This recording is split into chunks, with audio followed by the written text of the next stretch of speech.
একদা উম্মে আইমান কোনো এক দরকারে হযরত ফাতেমা রাদিয়াল্লাহু তাআলা আনহার বাড়িতে যান। ফাতেমা রাদিয়াল্লাহু তাআলা আনহার দরজার মধ্যে গিয়ে উম্মে আইমান ডাকতে থাকেন, কিন্তু ভিতর থেকে কেউ কোনো কথা বলছে না। উম্মে আইমান আবার দরজায় নক করলেন, কিন্তু ভেতর থেকে কেউ দরজা খুলছে না। তারপর উম্মে আইমান দরজার ফাঁক দিয়ে ঘরের ভিতরে তাকাইয়ে দেখলেন হযরত ফাতেমা রাদিয়াল্লাহু তাআলা আনহা রুটির জাতা পিষতে পিষতে ঘুমিয়ে পড়েছেন এবং তার চোখের মধ্যে একজন মহিলা বসে তাসবিহ পাঠ করেছে এবং আরেকজন মহিলা হযরত হাসান এবং হুসাইন রাদিয়াল্লাহু তাআলা আনহুকে দোলনার মধ্যে দুধ খাওয়াচ্ছে। এই দৃশ্য দেখার পর উম্মে আইমান মা ফাতেমার বাড়ি থেকে চলে গিয়ে নবীজির দরবারে এসে প্রবেশ করেন। নবীজিকে সালাম দিয়ে উম্মে আইমান নবীকে বলেন, ইয়া রাসূলুল্লাহ, আমি কোনো এক দরকারে ফাতেমার বাড়িতে গিয়েছিলাম, তার ঘরের মধ্যে আমি এমন দৃশ্য দেখতে পেলাম। তারপরে নবীজি উম্মে আইমানকে বললেন, আমার মেয়ে ফাতেমা রুটির জাতা পিষতে পিষতে ক্লান্ত শরীর নিয়ে ঘুমিয়ে পড়ে, কিন্তু তখনও তার তাসবিহ পাঠ করা বাকি ছিল। তাই আমার আল্লাহ রব্বুল আলামিন হযরত ফাতেমা রাদিয়াল্লাহু তাআলা আনহার ঘরে দুইজন ফেরেশতা পাঠিয়ে দেন। একজন ফেরেশতা ফাতেমার অসমাপ্ত কাজগুলো করেছে এবং আরেকজন ফেরেশতা হযরত হাসান এবং হুসাইন রাদিয়াল্লাহু তাআলা আনহুকে দোলনার মধ্যে ঘুম পাড়াচ্ছে। তুমি যেই দুইজন মহিলাকে দেখছো তারা কোনো মহিলা নয়, তারা আল্লাহ রব্বুল আলামিনের পাঠানো ফেরেশতা। তখন উম্মে আইমান এই কথা শুনে আল্লাহু আকবার বলে নবীজির দরবার থেকে বের হয়ে পড়েন। আর কিছুদিন পর বিশ্বনবী হযরত ফাতেমা রাদিয়াল্লাহু তাআলা আনহার বাড়িতে গেলেন ফাতেমাকে দেখার জন্য। নবী যখন ফাতেমার ঘরের মধ্যে প্রবেশ করলেন তখন ফাতেমার মুখটা অনেক মলিন দেখাচ্ছিল। আমার নবী ফাতেমাকে জিজ্ঞাসা করলেন, মা, তুমি কি অসুস্থ কিনা? তোমার মুখটা এত মলিন দেখাচ্ছে কেন? তখন মা ফাতেমা বলেন, আব্বাজান, আমি অসুস্থ নয়, কিন্তু আজকে 2 দিন যাবত আমার ঘরে কোনো চুলায় আগুন জ্বলে না। আজকে 2 দিন যাবত আপনার আদরের নাতি হাসান এবং হুসাইন না খেয়ে ক্ষুধার যন্ত্রণায় 2 ভাই গলাগুলি করে কাঁদছে। এবার আমার নবী ফাতেমাকে বললেন, মা, দুঃখ করো না, ধৈর্য ধরো, নিশ্চয়ই আল্লাহ রব্বুল আলামিন আমাদের সাথে আছে। এই বলে বিশ্বনবী মা ফাতেমার ঘর থেকে বের হয়ে পড়লেন।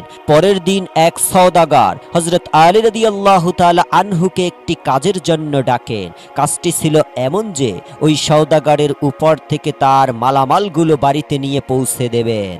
হযরত আলী রাদিয়াল্লাহু তাআলা আনহু এই কাজের বিনিময়ে কিছু দিরহাম পেলেন। এই দিরহামগুলো নিয়ে তিনি দোকানে গেলেন। তারপর দোকান থেকে কিছু আটা নিয়ে মা ফাতেমাকে দিলেন। তারপর ক্লান্ত শরীর নিয়ে হযরত আলী রাদিয়াল্লাহু তাআলা ঘুমিয়ে পড়লেন। মা ফাতেমা আটাগুলো জাতার মধ্যে পিষে ওইগুলো দিয়ে রুটি তৈরি করে। তারপর হযরত আলীকে ঘুম থেকে ডেকে তারপরে সকলে মিলে খান। সকলেই খাবার শেষ হবার পরে মা ফাতেমা কিছু রুটি আবার নবীজির জন্য নিয়ে আসেন। মা ফাতেমা নবীজিকে রুটিগুলো দিয়ে বলেন, আব্বাজান, আপনি এই রুটিগুলো খান। আব্বাজান, আজকে 2 দিন পর আমাদের ভাগ্যে কিছু রুটি জুটেছে। আমার নবীজি 3 দিন উপবাস থাকার পর রুটিগুলো খেলেন। তারপর মা ফাতেমাকে বললেন, মা, আজকে 3 দিন পর আমি তোমার দেওয়া এই রুটি খেলাম। একদিন হযরত আলী রাদিয়াল্লাহু তাআলা আনহু ফাতেমাকে ডেকে বললেন, ও ফাতেমা, শুনেছি নবীজির কাছে কিছু বন্দী এসেছে। তুমি তো সারাদিন অনেক কষ্ট করে জাতাতে রুটি পিষতে পিষতে হাতে কর ফেলে দিয়েছো। তোমার আব্বাজানকে বলো না আমাদের জন্য একটা দাসের ব্যবস্থা করে দিতে। তখন ফাতেমা হযরত আলীর কথা মতো নবীর দরবারে যাওয়ার জন্য রওনা হলেন। কিন্তু ফাতেমা এতটাই লাজুক ছিলেন যে তিনি বিশ্ব নবীর কাছে এই কথাটা বলতে পারলেন না। তাই দরবারের মধ্যে না ঢুকেই বাইরে থেকে আবার হযরত ফাতেমা বাড়িতে চলে আসেন। তখন হযরত আলী রাদিয়াল্লাহু তাআলা আনহু ফাতেমাকে দেখেই বুঝতে পেরেছেন যে লজ্জার কারণে বিশ্বনবীর কাছে এই কথা বলতে পারেনি। তখন হযরত আলী বলেন, ফাতেমা, চলো আমরা দুজন গিয়ে নবীজির কাছে একজন দাসের কথা বলি। এই বলে তারা দুজন নবীজির দরবারের উদ্দেশ্যে রওনা দিলেন। ফাতেমা রাদিয়াল্লাহু তাআলা আনহা এবং হযরত আলী রাদিয়াল্লাহু তাআলা আনহু নবীর দরবারে এসে নবীকে একজন দাসীর কথা বললেন। তখন নবীজি এই প্রস্তাবে অসম্মতি জ্ঞাপন করলেন। অতঃপর হযরত আলী রাদিয়াল্লাহু তাআলা আনহু এবং হযরত ফাতেমা রাদিয়াল্লাহু তাআলা আনহা আদবের সাথে নবীজির দরবার থেকে বের হয়ে বাড়িতে চলে আসেন। করলেন। তার পরের দিন নবীজি ফাতেমার বাড়িতে আসলেন। তারপর ফাতেমার কাছে গিয়ে নবী বললেন, মা, আমি তোমাদেরকে কিছু তসবি পাঠ করার জন্য দিয়ে যাচ্ছি। এই তসবিগুলো তোমরা যদি নিয়মিত পাঠ করো তাহলে আল্লাহ রাব্বুল আলামিন তোমাদের ঘরের মধ্যে রহমত এবং বরকত সব সময় দিতে থাকবে।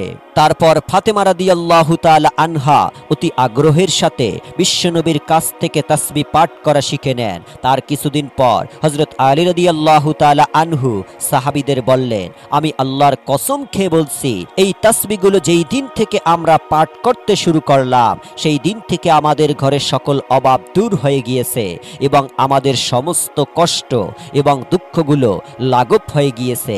একদা বিশ্বনবী 2 দিনের ক্ষুধা পেটে লইয়া মা ফাতেমার বাড়িতে যান। মা ফাতেমার ঘরেও সেই দিন কোনো খাবার ছিল না, কিন্তু বিশ্বনবীকে দেখে মা ফাতেমা বুঝতে পারলেন যে তার আব্বাজান অনেক ক্ষুধার্ত অবস্থায় আছে। নবীজি ফাতেমার ঘরে এসে বুঝতে পেরেছেন যে ফাতেমার ঘরে কোনো খাবার নেই। তখন বিশ্বনবী মুস্কি হেসে ফাতেমাকে বললেন, ও ফাতেমা, আমি এই দিক দিয়ে যাচ্ছিলাম, ভাবলাম তোমাকে একবার দেখে যাই। এই বলে নবীজি ফাতেমার ঘর থেকে বের হয়ে গেলেন। কিন্তু মা ফাতেমা ঠিকই বুঝতে পেরেছিলেন নবীজি ক্ষুধার্ত অবস্থায় তার ঘরে এসেছিলেন। তখন ফাতেমা সেই অবস্থায় নামাজে বসে যান। 2 রাকাত নামাজ পড়ার পরে আল্লাহ রব্বুল আলামিনের কাছে মোনাজাত করে বলেন, হে আল্লাহ রব্বুল আলামিন, আপনি আমাকে যত পারেন কষ্ট দেন, কিন্তু আমার বাবাকে কোনো কষ্ট দিয়েন না। মা ফাতেমা যখন মোনাজাত শেষ করলেন তখন তিনি লক্ষ্য করতে পারলেন তার ঘরের মধ্যে কে যেন এসে খাবার দিয়ে গিয়েছে। ফাতেমা এতগুলো খাবার দেখে অনেক খুশি হলেন এবং নবীজিকে ডেকে নিয়ে আসলেন। নবীজি ঘরে এসে জিজ্ঞেস করলেন, মা, এই খাবার কে দিয়েছে? তখন ফাতেমা বললেন, আব্বাজান, হযরত ঈসা আলাইহিস সালামের মা হযরত মরিয়ম আলাইহিস সালাম আল্লাহ যেখান থেকে খাবার পাঠাতেন আমার জন্য সেখান থেকে পাঠিয়েছেন। তখন আমার নবী বুঝতে পেরেছেন আল্লাহ রব্বুল আলামিন ফাতেমার জন্য জান্নাতের খাবার পাঠিয়েছেন। তখন আমার নবীজি হযরত মা ফাতেমা রাদিয়াল্লাহু তাআলা আনহা এবং হযরত আলী রাদিয়াল্লাহু তাআলা আনহু, হাসান হোসাইন সবাই মিলে পেট ভরে খাবার খেলেন। এত সুস্বাদু খাবার খেয়ে মা ফাতেমা রাদিয়াল্লাহু তাআলা আনহা আল্লাহ রব্বুল আলামিনের দরবারে শুকরিয়া আদায় করলেন। ফাতেমা লক্ষ্য করলেন তাদের সবার খাবার শেষে অনেক খাবার অবশিষ্ট রয়ে গিয়েছে। তখন ফাতেমা পাড়া প্রতিবেশীকে ডেকে সমস্ত খাবারগুলো তাদের সবাইকে দিয়ে দিলেন। পাড়া প্রতিবেশীরা এত সুস্বাদু খাবার খেয়ে মা ফাতেমার প্রশংসা করতে লাগলেন। একদা হযরত আবু বকর রাদিয়াল্লাহু তাআলা আনহু এবং হযরত উমর রাদিয়াল্লাহু তাআলা আনহু 3 দিন ধরে নবীজিকে খুঁজে পাচ্ছিলেন না। অবশেষে হযরত আবু বকর রাদিয়াল্লাহু তাআলা আনহু এবং হযরত উমর মুনাফিকদের কাছে গেলেন। মুনাফিকদের কাছে গিয়ে হযরত উমর তলোয়ার তাক করে বললেন, হে মুনাফিকের বাচ্চারা, আমার নবীকে কোথাও খুঁজে পাওয়া যাচ্ছে না, তোরা বল আমার নবীজি কোথায় আছে, না হলে সবগুলোকে আজকে আমি কতল করে ফেলবো। তখন মুনাফিকরা বলতে লাগলো, হে উমর, বিশ্বাস করো, আমরা কোথাও তোমার নবীকে দেখিনি। তখন হযরত আবু বকর রাদিয়াল্লাহু তাআলা আনহু উমরকে বললেন, উমর, চলো আমরা সামনের রাস্তাটাতে যেয়ে দেখি, যেখানে কিছু রাখাল থাকে, তাদেরকে জিজ্ঞাসা করলে হয়তো দয়ার নবীর খোঁজ পাওয়া যেতে পারে। অতঃপর তারা দুজন মিলে সামনের দিকে হাঁটা শুরু করলো। কিছু দূর যাবার পর তারা কিছুটা রাখালকে দেখলেন। হযরত উমর রাদিয়াল্লাহু তাআলা আনহু রাখালকে জিজ্ঞাসা করলেন, তোমরা এদিক দিয়ে আমাদের বিশ্ব নবীকে যাইতে দেখেছো? তখন রাখালদের পক্ষ থেকে একজন রাখাল বললেন, আজকে 3 দিন যাবৎ পাশের গুহায় একজন লোক কান্না করে চলছে। তার কান্নার জন্য আমাদের পশুগুলো আজকে 3 দিন যাবৎ কোনো ঘাস পানি খাচ্ছে না, বাচ্চারা দুধ পান করছে না, দুধে মুখ লাগাচ্ছে না। মনে হচ্ছে আমাদের পশুগুলো যেন 3 দিন ধরে কান্না করছে। ভাই, তোমরা তোমাদের লোককে নিয়ে যাও, তাইলে হয়তোবা আমাদের পশুগুলো আগের মতো খাবার খাওয়া শুরু করবে। এবার হযরত আবু বকর রাদিয়াল্লাহু তাআলা আনহু হযরত উমরকে বললেন, উমর, যার কান্না শুনে পশু পাখিরা পর্যন্ত খাওয়া দাওয়া ছেড়ে দিয়েছে সে আর কেউই হবে না, তিনি আমাদের নবী হযরত মুহাম্মদ সাল্লাল্লাহু আলাইহি ওয়াসাল্লাম হবে। তখন হযরত আবু বকর নবীর খোঁজে গুহার দিকে চললেন। আবু বকর এবং হযরত উমর রাদিয়াল্লাহু তাআলা আনহু গুহার মধ্যে গিয়ে দেখলেন আমাদের নবী সিজদায় পড়ে উম্মতি উম্মতি বলে কান্না করছে। এবার হযরত উমর রাদিয়াল্লাহু তাআলা আনহু নবীকে উদ্দেশ্য করে বললেন, ইয়া রাসূলুল্লাহ, রাসূলুল্লাহ, আমরা আজকে 3 দিন যাবত আপনাকে খুঁজতে খুঁজতে হয়রান হয়ে গিয়েছি। নবী গো, আপনি এখানে উম্মতের জন্য কান্না করছেন, আমরা তো আপনার খোঁজে পাগল হয়ে গিয়েছি। ইয়া রাসূলুল্লাহ, আপনি উঠুন, আমরা আপনাকে নিতে এসেছি। বিশ্বনবী সেজদা থেকে মাথা উঠালেন না। তারপর হযরত আবু বকর রাদিয়াল্লাহু তাআলা আনহু বিশ্বনবীকে বললেন, ইয়া রাসূলুল্লাহ, আপনি উম্মতের জন্য এত কান্না করতেছেন, হুজুর আপনি মাথা উঠান। আমি আবু বকর তামাম জিন্দেগীর ইবাদতগুলো আপনার উম্মতের জন্য সঁপে দিলাম, তারপরেও আমার নবী মাথা উঠান না। তারপর হযরত আবু বকর এবং হযরত উমর রাদিয়াল্লাহু তাআলা আনহু বাড়ির দিকে আসলেন। পথে হযরত আলী রাদিয়াল্লাহু তাআলা আনহার সাথে সাক্ষাৎ হয়। তারপর হযরত আলীকে আবু বকর ও হযরত উমর বিস্তারিত সব কিছু বললেন। তারপর হযরত আলী বাড়িতে গিয়ে মা ফাতেমা এবং হাসান হোসেনকে নিয়ে নবীজির গুহার মধ্যে চলে আসেন। এবার হযরত ফাতেমা আমার নবীকে লক্ষ্য করে বললেন, আব্বা জান, আপনি কেমনে পারলেন আজকে 3 দিন যাবত আমাদেরকে ভুলে থাকতে? আমরা আপনাকে সমস্ত জায়গায় খুঁজে খুঁজে হয়রান হয়ে গিয়েছি। আপনার নাতি হাসান এবং হোসাইন কান্না করছে। আব্বা জান, আপনি উঠুন, আমরা আপনাকে নিতে এসেছি। তারপরেও আমার নবীজি মাথা উঠান না। এবার হযরত ফাতেমা রাদিয়াল্লাহু তাআলা আনহা আমার নবীকে বললেন, ইয়া রাসূলুল্লাহ, আমি ফাতেমা কথা দিচ্ছি আমার আদরের হাসান এবং হুসাইনকে আপনার উম্মতের জন্য কুরবানি করে দিলাম। এবার আমার আল্লাহ হযরত জিবরাইল আলাইহিস সালামকে ডেকে বললেন, হে জিবরাইল, তুমি এখনই যাও, গিয়ে আমার বন্ধুকে মাথা উঠাতে বলো এবং কান্না বন্ধ করতে বলো। জিবরাইল আমার বন্ধুকে জানিয়ে দাও, আমি আল্লাহ কথা দিচ্ছি আমার বন্ধুকে না জিজ্ঞাসা করে আমার বন্ধুর একটা উম্মতকেও আমি জাহান্নামে দেব না। অতঃপর জিবরাইল আলাইহিস সালাম আল্লাহর নবীর কাছে এসে আল্লাহ রব্বুল আলামিনের কথাগুলো নবীকে শুনিয়ে দিলেন। আমার নবী এরপর মাথা উঠান। এমনই ভাবে আরো এক দিনের ঘটনা, কোনো এক ঈদের দিন সকালে হযরত হাসাইন এবং হোসাইন রাদিয়াল্লাহু তাআলা আনহু মা ফাতেমা রাদিয়াল্লাহু তাআলা আনহার ঘরে এসে বললেন, আম্মা জান, আজকে ঈদের দিন সকল ছেলে মেয়েরা নতুন জামা কাপড় পরছে, আমাদের জামা কাপড় কোথায়? তারপর মা ফাতেমা অপরাগ হয়ে হাসান এবং হোসাইনকে বললেন, বাবারা, তোমরা গোসল করে এসো, তোমাদের নতুন জামা দর্জির দোকানে তৈরি হচ্ছে। এই কথা শুনে হযরত হাসাইন এবং হোসাইন রাদিয়াল্লাহু তাআলা আনহু খুশিতে 2 ভাই গোসল করতে গেলেন। এবার মা ফাতেমা নামাজে দাঁড়িয়ে গেলেন।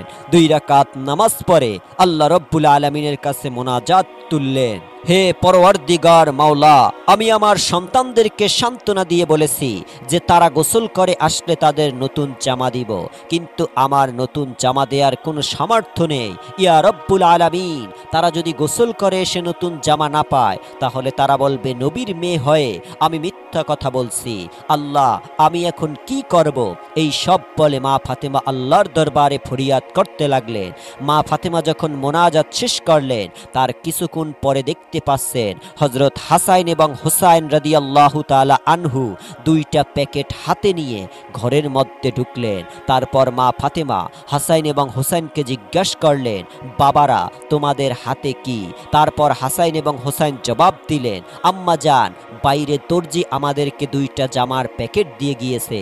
অতঃপর মা ফাতেমা জামার প্যাকেটগুলো খুলে এত সুন্দর জামা দেখতে পেয়ে আল্লাহ রব্বুল আলামিনের দরবারে শুকরিয়া আদায় করলেন। তার কিছুদিন পর বিশ্বনবী দুনিয়া ছেড়ে চলে যান। নবীজি দুনিয়া ছেড়ে চলে যাওয়ার 2 দিন পর হযরত আবু বকর রাদিয়াল্লাহু তাআলা আনহু একাকী কোথাও হেঁটে যাচ্ছিলেন। প্রতিমধ্যে তিনি দেখতে পেলেন সামনে ইবলিস শয়তান দাঁড়িয়ে কান্না করছে। তখন হযরত আবু বকর ইবলিসকে উদ্দেশ্য করে বললেন, হে ইবলিস, তুমি কেন কান্না করছো? এখন তো তোমার খুশির দিন, বিশ্বনবী দুনিয়া ছেড়ে চলে গিয়েছে। তারপর ইবলিস হযরত আবু বকর রাদিয়াল্লাহু তাআলা আনহুকে উদ্দেশ্য করে বললেন, ভাই আবু বকর, নবীজি দুনিয়া ছেড়ে চলে যাবার কারণে আমি ইবলিসও বিস্মিত হয়েছি, কেননা আমি জানি আল্লাহ রব্বুল আলামিন আমাকে যেই শাস্তি দিয়েছে আমার স্থান চিরস্থায়ী জাহান্নাম। কিয়ামতের পর আমাকে সারা জীবন জাহান্নামের শাস্তি ভোগ করতে হবে।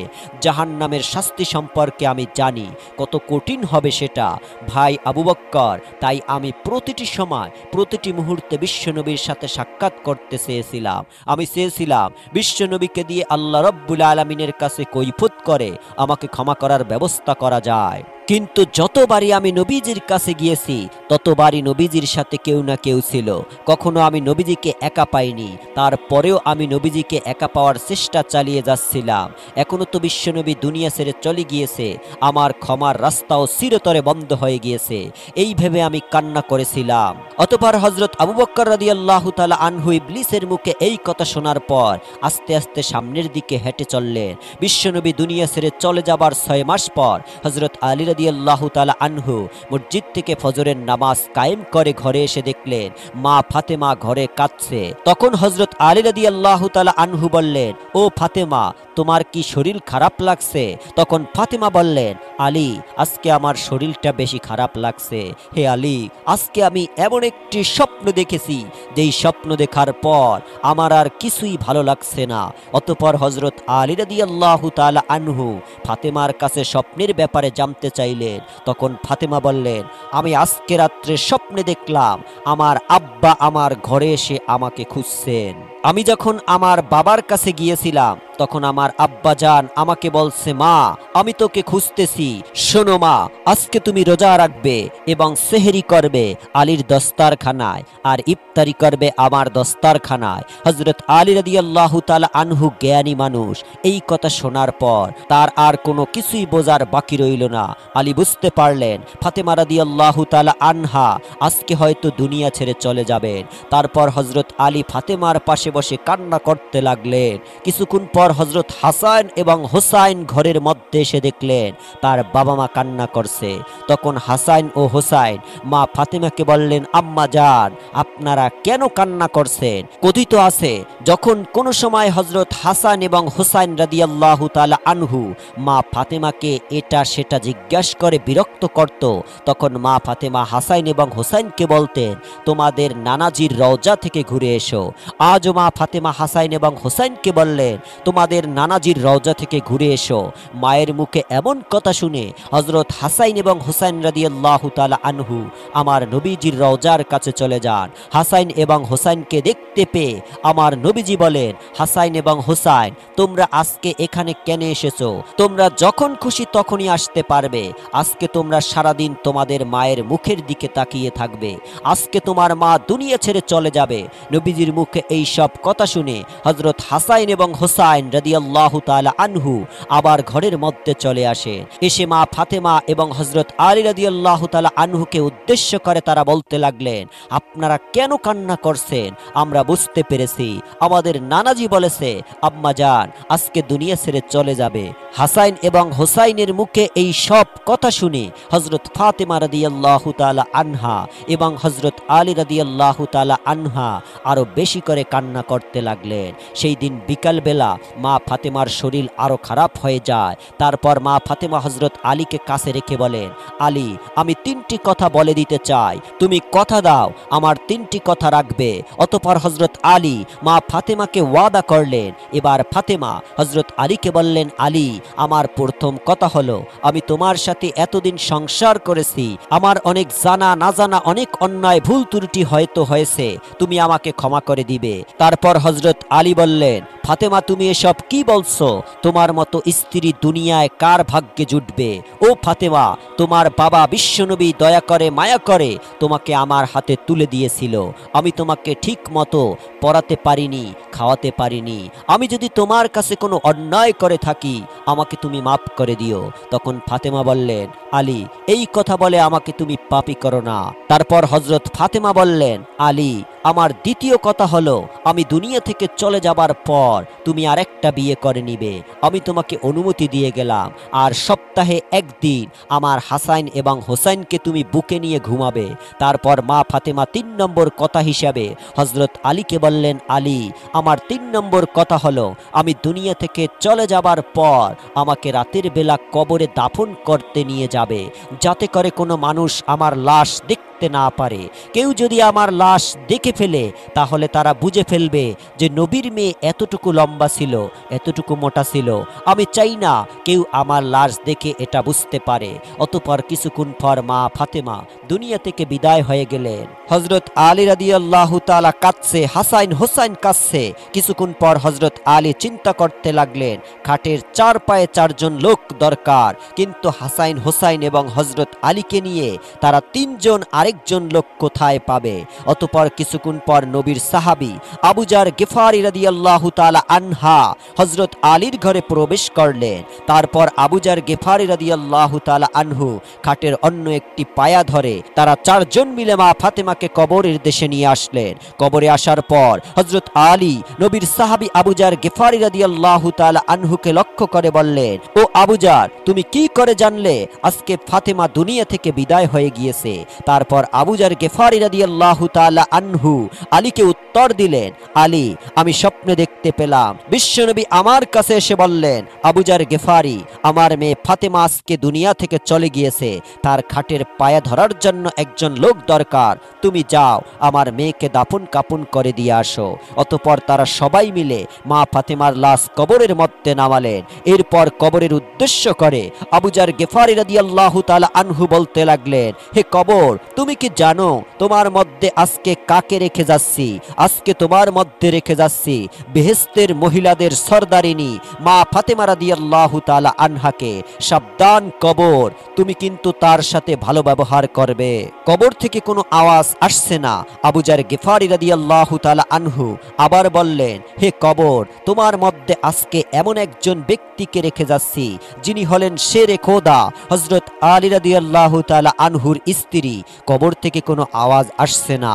তারপর আবু যার গিফারি রাদিয়াল্লাহু তাআলা আনহু আবারও বললেন, কবর, তোমার মধ্যে আজকে এমন একজন ব্যক্তিকে রেখে যাচ্ছি যারা বেহেশতি যুবকদের সর্দার হযরত হাসান এবং হোসাইন রাদিয়াল্লাহু তাআলা আনহুর মাকে রেখে যাচ্ছি। সাবধান কবর, তুমি কিন্তু খারাপ ব্যবহার করো না। তারপরেও কবর থেকে কোনো আওয়াজ আসছে না। এবার আবু যার গিফারি রাদিয়াল্লাহু তাআলা আনহু কবরকে আবারও বললেন, তোমার মধ্যে আজকে এমন একজন ব্যক্তিকে রেখে যাচ্ছি যাকে সৃষ্টি না করলে দুনিয়ায় সৃষ্টি হতো না। মহান মালিকের বন্ধু আহম্মদে মুস্তফা নবী করিম সাল্লাল্লাহু আলাইহি ওয়াসাল্লামের কলিজার টুকরা মেয়ে ফাতেমা রাদিয়াল্লাহু তাআলা আনহাকে তোমার কাছে রেখে যাচ্ছি। সাবধান কবর, তুমি কিন্তু অবশ্যই তার সাথে ভালো ব্যবহার করবে। এবার আমার আল্লাহ রাব্বুল আলামিন কবরের জবান খুলে দিলেন। কবর হযরত আবু যার গিফারি রাদিয়াল্লাহু তাআলা আনহুকে উদ্দেশ্য করে বললেন, হে আবু যার, আমি হলাম কবর। আমি কখনো কোনো বংশ পরিচয় চিনি না। কে কোথায় থেকে এসেছে সেটা দেখার সময় আমার নাই। দুনিয়াতে যে আল্লাহর ইবাদত করে আমার মধ্যে আসবে, আমি তার সাথে ভালো ব্যবহার করি, এবং যারা দুনিয়ায় পাপ কাজ করে আমার মধ্যে আসবে, আমি কবর তার জন্য ভয়ঙ্কর হয়ে যাব, এবং আমার মধ্যে রয়েছে বিষাক্ত সাপ বিচ্ছু, এইগুলো ওই পাপীকে শাস্তি দিতে থাকবে। এমন জবাব শুনে আবু যার গিফারি রাদিয়াল্লাহু তাআলা ভয়ে কাঁপতে লাগলেন। প্রিয় বন্ধুরা, নবীর মেয়ে ফাতেমা রাদিয়াল্লাহু তাআলা আনহা এবং সমস্ত মহিলাদের সরদারিনীর বেলায় যদি কবর এই কথা বলে, তাহলে আমার আপনার অবস্থা কি হবে একটু চিন্তা করেন দেখুন। আল্লাহ তাআলা আমাদের সকলকে দ্বীনের পথে চলার তৌফিক দান করুক। আমিন। আসসালামু আলাইকুম ওয়া রাহমাতুল্লাহ।